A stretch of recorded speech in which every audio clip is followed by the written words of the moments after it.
নমস্কার বন্ধুরা, এখন আমি যে গাছটা বসাবো, কার কার ছাদ বাগানে আছে অবশ্যই জানাবেন। আমার কাছে ছিল না, এই যে আগামীকাল নিয়ে এসেছিলাম রাত্রিবেলা রেড ভেলভেট, শেয়ার তো করেছি আপনাদের সাথে। এই দেখুন, মিষ্টি একটা সুন্দর পাতাটার কালার, ছোট ছোট ছোট লাল লাল নাকি ফুল হয়।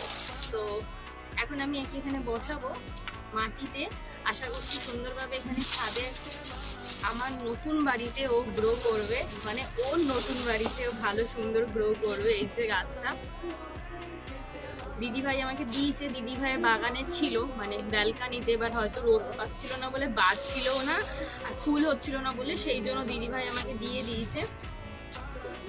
সুন্দরভাবে একে আমি বসিয়ে দিই। আর কাদের কাদের ছাদ বাগানে আছে আপনারা অবশ্যই কমেন্ট করে জানাবেন। এই যে বসানোর দান সুন্দরভাবে বসিয়ে দিয়েছি, ছোট্ট একটা আমার মগ আছে তার মধ্যে বসিয়েছি,